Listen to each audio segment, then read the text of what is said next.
2 ತಿಂಗಳ ಹಿಂದೆ ತೀರ್ಥಹಳ್ಳಿಯ ಕುರುವಳ್ಳಿ ಬಾಳೆಬೈಲು ಬೈಪಾಸ್ ರಸ್ತೆ ಧರೆ ಕುಸಿತವಾಗಿ ರಸ್ತೆ ಸಂಚಾರ ಸಂಪೂರ್ಣ ಬಂದ್ ಆಗಿದ್ದು, ರಸ್ತೆ ಕುಸಿದು 2 ತಿಂಗಳಾದರೂ ವಾಹನಗಳು ಓಡಾಡದ ಪರಿಸ್ಥಿತಿಯಲ್ಲಿ ಇದ್ದು, ಈ ಸಮಸ್ಯೆಗೆ ಪರಿಹಾರ ಮಾತ್ರ ಸಿಗುತ್ತಿಲ್ಲ.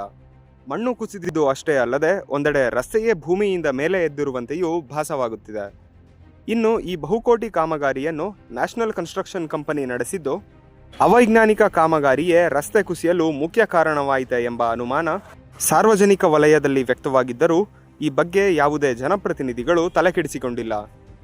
ಪ್ರಕೃತಿಯ ಮುನಿಸಿನ ಜೊತೆಗೆ ಅವೈಜ್ಞಾನಿಕ ಕಾಮಗಾರಿಯೂ ಈ ಅನಾಹುತಕ್ಕೆ ಕಾರಣವಾಗಿದೆ ಎಂಬ ಅಭಿಪ್ರಾಯ ಸಾರ್ವಜನಿಕರಲ್ಲಿ ವ್ಯಕ್ತವಾಗಿದೆ. ಅಧಿಕಾರಿಗಳು ಹಾಗೂ ಜನಪ್ರತಿನಿಧಿಗಳು ಇನ್ನಾದರೂ ಈ ಬಗ್ಗೆ ಸೂಕ್ತ ತನಿಖೆ ನಡೆಸಿ ಕ್ರಮ ಕೈಗೊಳ್ಳಬೇಕಿದೆ.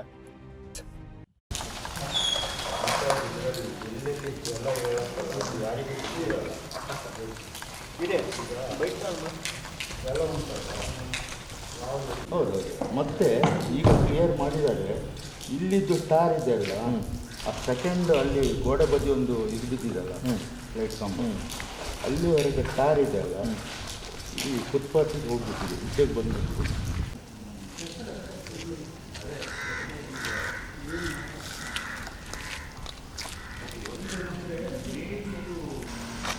ರಸ್ತೆ ಮಾತ್ರ ಪೂರ್ಣ ಪ್ರಮಾಣದಲ್ಲಿ ಇಲ್ಲಿಂದ ಅಂದರೆ ಮೇಲ್ಸೇತುವೆಗಳೇನಿದೆ ಎಲ್ಲ ಅದರ ಕೆಳಭಾಗದಿಂದ ಇನ್ನೊಂದು ಮೇಲ್ಸೇತುವೆವರೆಗೆ ಇದು ಹೊಸದಾಗಿ ಮಾಡಬೇಕಾಗ್ತಿರುವುದು.